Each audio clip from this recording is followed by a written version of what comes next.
Obrigada, Mário. Eu já te convido a ficar no nosso primeiro. Por favor, o Dalberto também.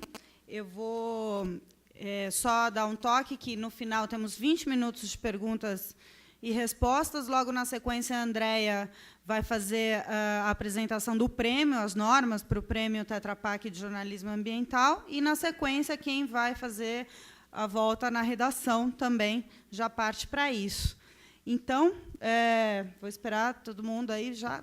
Quem já tiver perguntas pode levantar. Uau! Cadê o pessoal com os microfones? Vou pedir para ser bem rápido, porque dessa vez a gente não tem 40, mas 20 minutos, tá? E, inclusive, para os nossos convidados também, umas respostas mais rápidas. Você já está com o microfone? Pode ir. Posso falar? Boa tarde, primeiramente. Meu nome é Marina, eu sou estudante da UFRN, Universidade Federal do Rio Grande do Norte. E a minha pergunta vai para... Só um momento. Vai para o Dalberto, certo?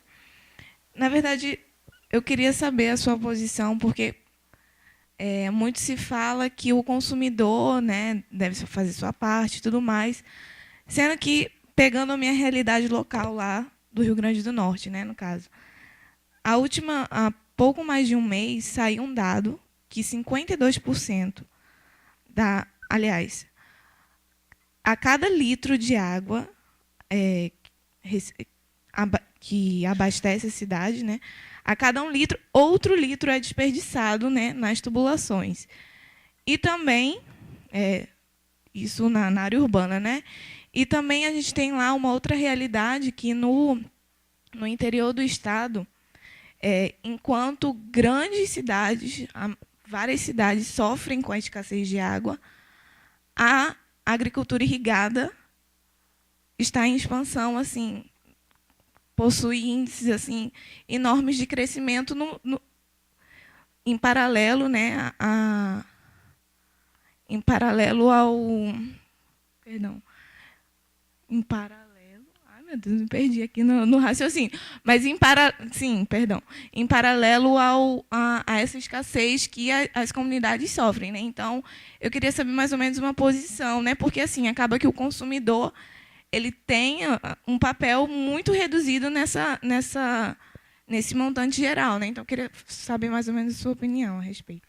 Será que está funcionando? Tá. Bem, particularmente, acho que você está falando, né, do semiárido, é uma situação ainda mais crítica, evidentemente, né? Eu acho que os 50% que você coloca está próximo dos 40% de perda que a gente tem aqui em São Paulo. Efetivamente, quando você tem a água da agricultura para produzir, você acaba tendo um volume muito maior, porque são esses 70%. Uma questão que se coloca é para que serve essa produção? Ela está gerando emprego? Ela está gerando qualidade de vida para aqueles que moram lá? Ou simplesmente é tudo mecanizado e é uma exportação que está expulsando a população do semiárido, né? Quando a gente vê, no caso, você mencionou as cisternas, mas quando se cria projetos de adaptação para o convívio no semiárido, e você tem cisternas, você tem técnicas agrícolas adequadas, até para uma irrigação por gotejamento e mais adequada, você fixa as pessoas no campo. Isso é um lado positivo. Do ponto de vista do consumo, é sempre um pedaço. Se o consumo residencial é 10%, na minha casa é 10%, mas não vamos esquecer que o que eu estou comprando tem água embutida. E que eu como consumidor, é uma faceta da minha existência como cidadão. Então, politicamente, você participar de processos, de comitês, você atuar politicamente, você votar corretamente, tudo isso faz parte desse processo. Não vai haver nunca uma solução única, né? É importante se pensar desenvolvimento de forma integrada e a gente, como cidadão, perceber que a gente é consumidor, que a gente é trabalhador, que a gente vota, que a gente pode participar na comunidade, por aí afora. Enquanto isso, só colocar, a gente comentava nos bastidores, né, eu acompanho muito a temática, falei para vocês, há 15 anos, a questão ambiental, e eu já fui inúmeras vezes a reuniões de comitês de bacia, por exemplo, onde existe participação das empresas de determinada região que vão discutir o uso daquela água, né? Empresas, políticos, e sempre na parte da sociedade civil era muito baixo o quórum nessas reuniões. Então, a gente hoje vê muita gente reclamando, mas não também acompanha o processo que existe toda uma política para o uso da água também aqui no país, né? Então, só essa colocação. Próxima pergunta. Quem está com o microfone? Ah, ali, no meio. Aperta aqui. Se liga uma luz? Não? Problema aqui no microfone. Mas vamos adiantando. Você pode... Eu posso passar o meu aqui?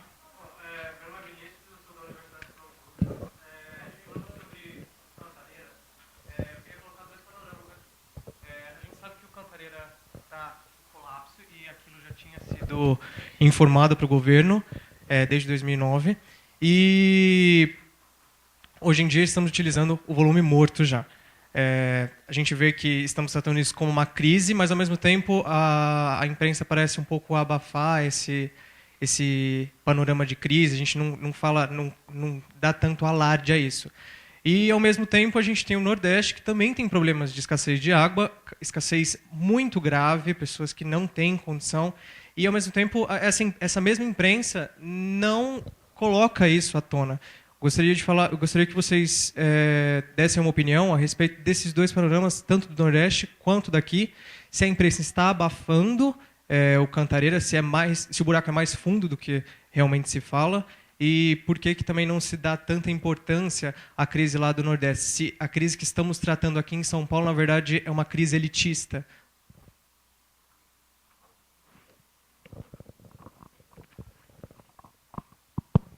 Bom, eu não tenho informação para comentar a postura da imprensa, mas assim, o problema da água é um problema antigo, né?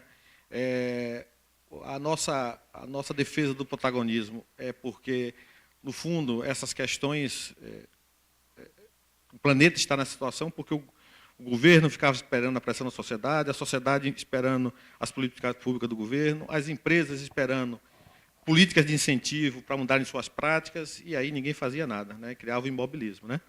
Eu sou da linha, assim, a minha escola, que é a minha organização, é a linha do protagonismo. Então, em vez da gente achar que o problema existe, que a gente pode fazer nada, a gente sempre busca dizer que a gente tem algo a mudar, né? É aquela história do cara que chega molhado no escritório e ele acha que a culpa é dos Estados Unidos, que não assinou o protocolo de Kyoto, do El Niño, do Aninha, e o outro que diz, poxa, todo mês, nessa época do ano, chove, eu esqueci minha capa e meu guarda-chuva. Quem vai chegar no outro dia, que tem mais possibilidade de chegar no outro dia seco, o cara, o protagonista, que disse que a responsabilidade de mudar o futuro está com ele. Então, eu acredito que assim como a gente se mobiliza por passagem de ônibus, assim como a gente se mobiliza por obras de Copa do Mundo, esse assunto um dia vai entrar na agenda das pessoas, né? Então, eu acredito, né, que um dia essa consciência vai chegar, e espero que não demore muito, porque apesar da gente ter água, né, existem estudos que mostram que boa parte da água do Brasil está contaminada pelo uso, por exemplo, de defensivos agrícolas de forma irracional, né? Não, eu prefiro acreditar que um dia nós estaremos maduros como sociedade, ou localmente, ou regionalmente, ou nacionalmente, para efetivamente reivindicar políticas públicas mais sérias. Eu acho que, de certo modo, né, só como consumidor, né, de jornal e da mídia, mas tem ondas, né, e temas que surfam e ganham maior relevância. Particularmente semiárido, por muito tempo, foi bem coberto. O ano passado, retrasado ainda, eu estava comentando que vi boas coberturas do Diário do Nordeste, de Pernambuco, de jornal de vários estados de Salvador, mesmo de São Paulo. Então, existe. O ano passado, o Estado de Minas fez um trabalho fantástico sobre os rios de Minas Gerais, um caderno incrível. Então, existe, mas essas coisas perdem espaço no dia a dia. Se a gente pensar a água, o lado oposto, de Rio Branco, do Acre e Rondônia, toda a calamidade que se passa lá, se parou de falar, porque agora é Copa do Mundo, e a falta de água aqui. Mas a água lá se coloca, eu cheguei a ver algumas matérias, a quantidade de caminhoneiros que chegaram a ficar presos 2 meses, que tinham que trazer soja de lá para cá de caminhão. Mais absurdo do que a água, que é decorrência da mudança climática, é esse modelo de transporte de soja por caminhão. E se fala pouco porque as pessoas não vão ao fundo da questão. Aí uma das grandes empresas, das traders, conseguiu, de algum modo, escoar via Rio Madeira para chegar no Amazonas e ir embora por Santarém. Mas vai custar X mais caro. Como é possível a hidrovia custar mais caro do que a rodovia? É o único país que existe isso, emitindo CO2, contribuindo para a mudança climática. Então, sempre que a gente olha as coisas isoladamente, a gente perde o fundo do problema, que está relacionado, e é muito mais complexo, a todos esses outros aspectos, né? O semiárido, particularmente, semana passada eu estava em Brasília, houve a premiação dos Objetivos do Milênio, um conjunto de projetos. Um dos projetos premiados se chama Adapta Sertão e trabalha na Bahia com a questão da seca, da água, fixando o homem e a mulher no campo, protagonismo no campo, super interessante. E a presidente Dilma, no momento do discurso dela, ela falou, muito interessante o nome Adapta Sertão, porque a gente falava convívio com o semiárido e na década de 70 era combate à seca, né? Então, com mudanças climáticas, a gente tem que pensar na adaptação, de fato, nos cenários críticos.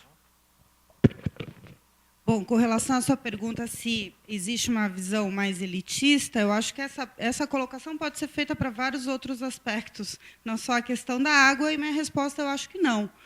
Eu, pelo menos há 10 anos, acompanho exemplos de cobertura e colocando diversos especialistas aqui na região sudeste, que é sabido que São Paulo vive no limite hídrico há pelo menos 10 anos. Ou seja, houve em 2004, ainda mais especificamente falando do Cantareira, uma reunião onde faria essa outorga do uso da água. Teve acompanhamento da imprensa, mas não teve repercussão na sociedade. Ou seja, hoje a gente está vendo consequências do não acompanhamento da sociedade para essa questão. A imprensa noticiou. A imprensa acompanhou essa parte. A mesma coisa com relação ao semiárido brasileiro. Principalmente depois do anúncio do presidente, quando o presidente era o Lula, ele anunciou a transposição do Rio São Francisco, a gente viu mais uma enxurrada de cobertura para justificar ou não a questão da transposição do São Francisco para resolver o problema do semiárido. Então, eu acho que existe, sim, uma cobertura local, até por ser um produto vital, uma cobertura local sobre a questão da água bem direcionada, até porque interfere em todos os ambientes econômicos e sociais, né? Tanto na saúde, como a gente ouviu hoje no começo da semana, quanto na questão econômica, né? De fornecimento, da agricultura, enfim. Então, eu não vejo que exista hoje, digamos, o jornalismo de ocasião por conta desse problema. Eu, particularmente, vejo uma cobertura bem ampla, local, sobre isso. Vamos seguir? Está com o microfone já? Alô, boa tarde. Meu nome é Beatriz e eu sou da FAPSP. Eu gostaria de saber sobre a usina de Balbina no município de Presidente Figueiredo, no Amazonas. Ela é considerada a pior usina hidrelétrica do mundo. O campo dela é 3 vezes maior que o campo de Iguaçu. E ela não produz energia nenhuma para o país, ela não produz nada e inundou toda aquela área, toda aquela extensão.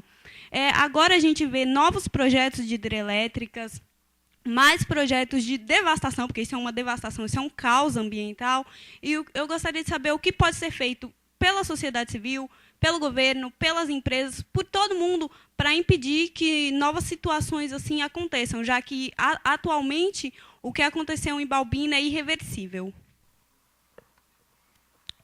Bem, acho que a questão foge um pouco do escopo que eu vinha trabalhando, até pelo que eu tratei aqui, mas eu acredito que ela está incluída em toda a discussão sobre usinas, sobre o planejamento hídrico e energético, não só a Balbina, mas várias outras que também são objeto de discussão, mas não teria uma posição específica para colocar sobre esta usina, nesse momento. Bom, eu diria que qualquer atividade empresarial ela tem que ter uma licença para operar dada pelos órgãos ambientais, né? E nesse processo, além dos estudos de impacto ambiental, os ERIMA, tem as audiências públicas, né? Então, existe algum espaço, né, que a gente pode se mobilizar, se posicionar, para que efetivamente fazer pressão para que essas licenças só sejam aprovadas, estabelecidas mediante o atendimento dos condicionantes da sociedade, dos interesses da sociedade e da comunidade local. O caminho que eu enxergo é esse.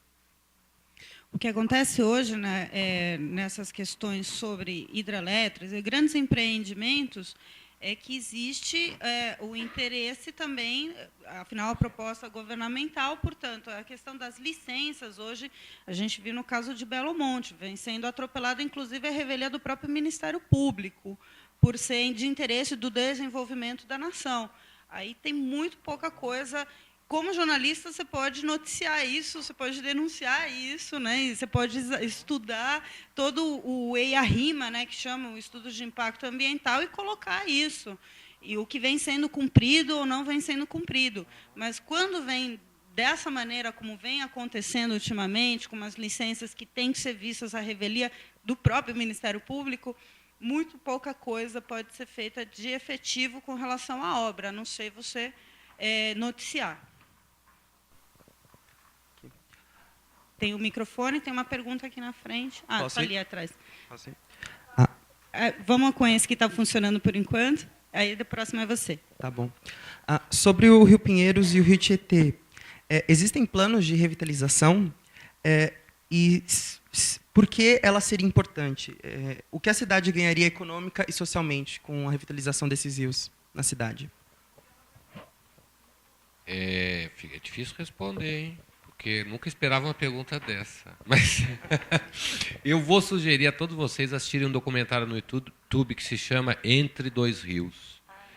É um documentário lindo sobre urbanismo e o nascimento da cidade de São Paulo e de que forma ambos os rios foram destruídos por esse modelo automobilístico e asfaltástico da cidade, desconsiderando a natureza e tudo, né? E se a gente olhar um caso existe aqui, né, de despoluição do Rio Tietê, do Rio Pinheiros, acho que mais de 20 anos de projetos e muito recurso despendido e pouco resultado alcançado. Os ganhos, qualidade de vida, não ter enchente, não ter poluição, água disponível, lazer, beleza, relaxamento, são tantos que eu não conseguiria enumerar aqui nos poucos minutos que a gente tem. Mas um bom exemplo a se ver é o de Seul, na Coreia, que eles conseguiram despoluir um rio que estava terrível em 5 anos, e é um espaço de lazer, uma ciclovia de verdade, porque provavelmente andar de bicicleta no Rio Pinheiros deve fazer mal para a saúde. As pessoas estão muito felizes em andar por ali de bicicleta, mas eu aguardaria algum estudo da Escola de Saúde Pública para ver se é seguro. Então, os ganhos seriam imensos, gente. Mas é essa questão do saneamento. Menos 50% das pessoas têm saneamento nesse país, né? Você tem uma ideia? Duque de Caxias, no município do Rio de Janeiro. Eu estive lá fazendo um trabalho também com essa questão da água, porque é a água da serra que desce ali de Petrópolis, onde houve toda aquela catástrofe. Lá embaixo, e é Duque de Caxias, comunidade de Santo Antônio. Quantos por cento de esgoto vocês acham que é tratado e devidamente canalizado em Duque de Caxias, que acho que é o 3º município da Grande Rio? 0%. Tudo vai para onde? Na Baía de Guanabara. Outra grande projeto que recebeu bilhões de BID, de Banco Mundial, e nada foi feito. Achar que o meio ambiente está distante da gente é uma ilusão. É ver os rios como rios e não como esgotos. E aqui a gente tem esgoto, e ainda é esgoto maltratado, né? Vamos para a última pergunta e depois fica com o pessoal, depois a gente conversa, vocês vêm, e Okay. Que a gente tem as normas do prêmio ainda. Tá bom. Boa tarde, meu nome é Catarina. Eu estudo na FAAT Faculdades, que é uma faculdade que tem lá em Atibaia. E eu vou voltar um pouquinho para o assunto do Cantareira, justamente por morar em Atibaia, a gente vai acabar sofrendo uma grande dificuldade junto a São Paulo, pelo Rio Atibainha fazer parte do sistema Cantareira. E você comentou sobre políticas públicas e tudo mais, só que eu gostaria de saber quais seriam as políticas públicas necessárias no momento para ser algo emergencial, para que a gente consiga ter um abastecimento decente, já que a outorga que autorizava construção de novas represas não foi autorizada, né? Em relação à indústria, eu gostei muito do seu projeto que você mostrou em relação à sua empresa, e vocês apresentam esse projeto para outras indústrias, até mesmo alimentícia, como no caso da carne, que a grande produção é a que mais utiliza da água Seria interessante fazer uma políticas públicas também para reduzir a carne, para ter uma grande quantidade de água. É tudo englobado uma coisa na outra. Vocês poderiam falar um pouquinho sobre isso? Bom, na realidade, os projetos de reuso de água, eles são novidades aqui, mas no mundo eles já são bem antigos, né? Esse conceito de reuso de água, como eu falei, a gente estuda isso com um projeto cooperativo com universidades localmente em Salvador, na Bahia, há mais de 16 anos. Então, assim, existe um movimento, não é um consenso, mas existe uma opinião predominante na sociedade que do Rio 92 para o Rio +20, o setor empresarial, né, o setor privado, ele foi reconhecido como, eles passaram de vilão, em 92, como partes da solução. Então, esse é um processo, eu diria que as grandes organizações, as organizações que querem e têm planos para os próximos 20, 30 anos, eu diria que todas elas estão muito conectadas. A diferença é que tem empresas que já estão conseguindo produzir resultados concretos e outras, como a nossa vida, né, que ainda estão em intenções, com visões, com tentativas. Mas eu diria que, das grandes organizações, todo mundo está comprometido em mudar isso, porque tem uma coisa muito básica que é o seguinte, né, quem não for por esse caminho, né, vai ter os seus produtos descontinuados pelo não consumo da sociedade e, em breve, vai perder sua licença para operar.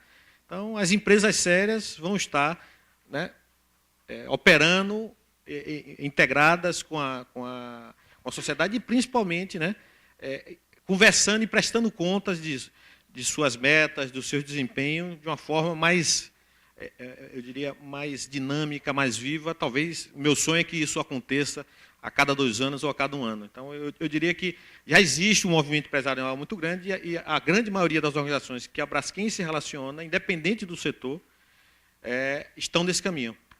E as que não forem vão perder suas licenças. Eu acho que é isso. Vou falar.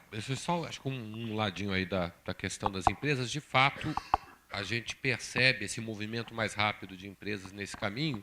E a grande relevância é porque são elas que produzem 80%, 90% de tudo que consumimos. Então, se as empresas não incorporarem esses princípios, pouca mudança vai haver no nosso dia a dia. Então, é excelente ver as empresas adotando essas inovações, porque os impactos vão se reduzindo, né? De outro lado, essa questão do Atibaia e de toda a gestão, eu não acompanho diretamente, talvez você que acompanha a questão dos comitês possa falar mais do que eu, mas, no caso de emergência, né, eu imagino que se faz o que é possível, né? O uso do volume morto vai nessa direção. Mas só vai se funcionar mais a médio prazo efetivamente com o engajamento da sociedade civil, participando da gestão desse, que é um recurso público, mas tendo em vista que qualquer recurso público, o Código Florestal, gente, para onde está? E a sua implementação? Então, a sociedade civil tem que, de fato, ver que todos os recursos são públicos. Água, floresta, é a ideia de comuns, né? Não é público, mas é de todo mundo. E aí as empresas vão se enquadrar via legislação ou via mercado. Então, como cidadão e consumidor, a gente tem que estar atento ao nosso mundo. Muito bem. Antes da gente... Por favor, podemos agradecer. Obrigada, Mário. Obrigada, Alberto.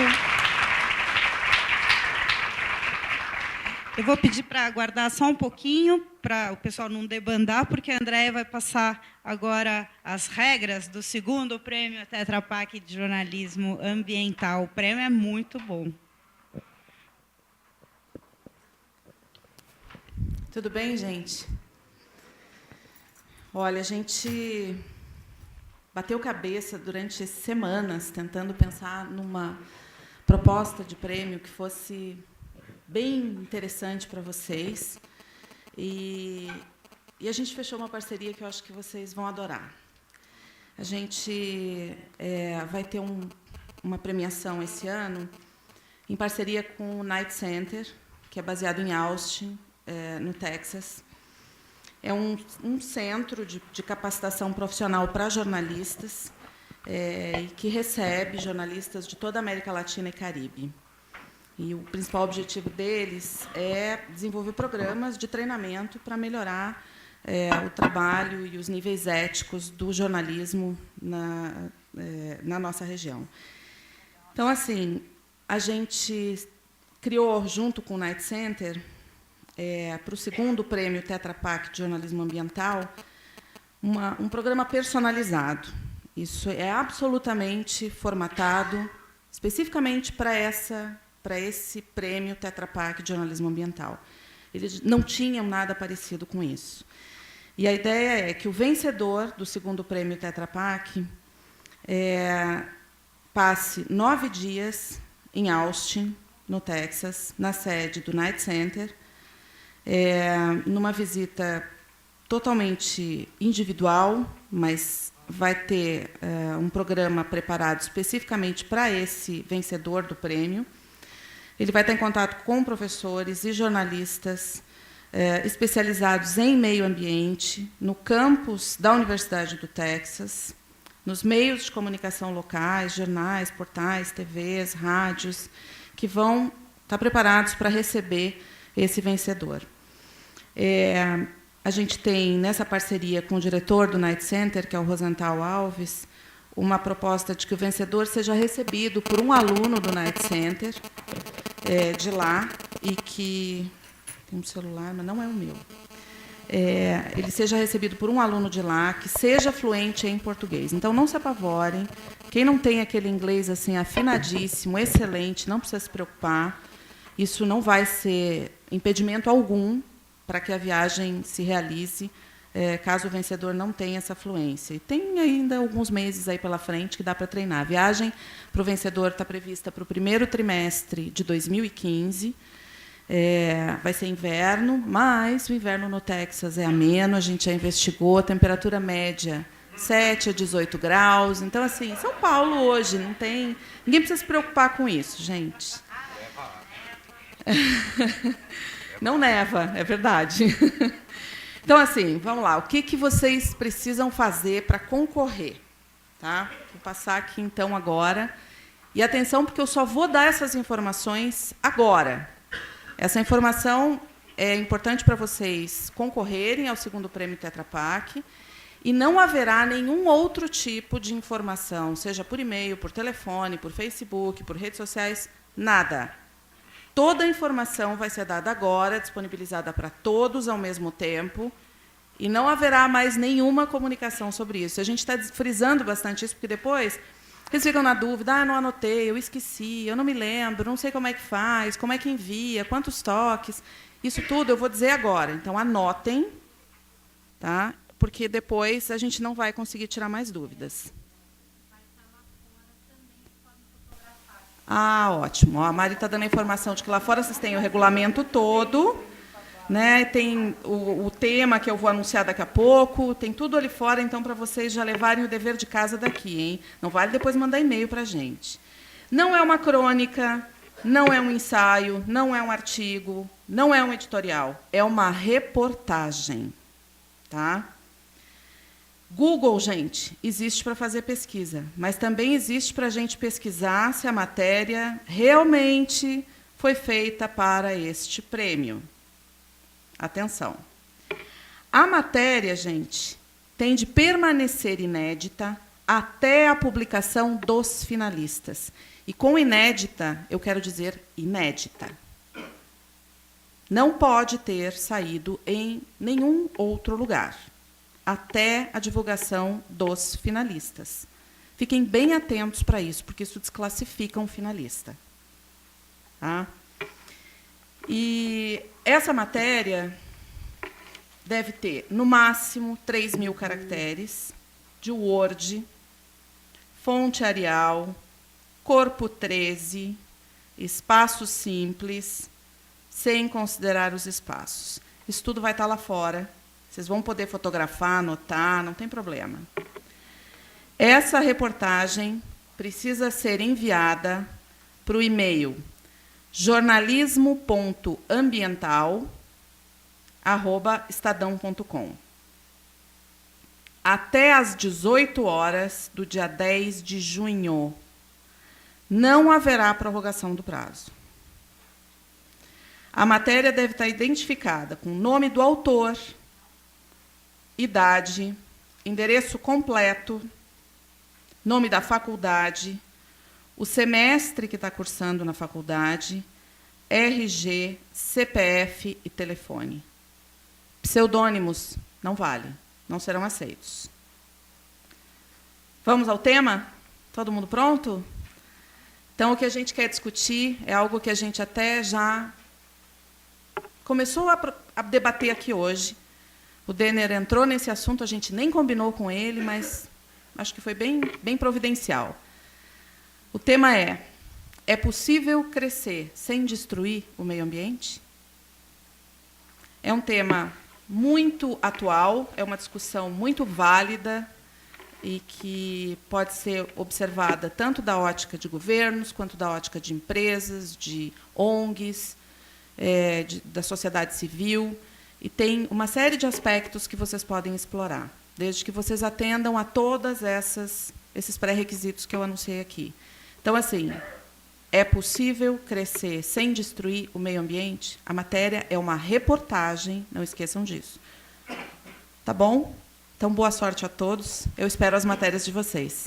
Tá bom? Obrigada, gente. Até amanhã. Boa sorte a todos. E amanhã a gente se vê. Quem vem participar do workshop, agora tem o passeio na redação. E os nossos entrevistados, se quiserem usar de fonte.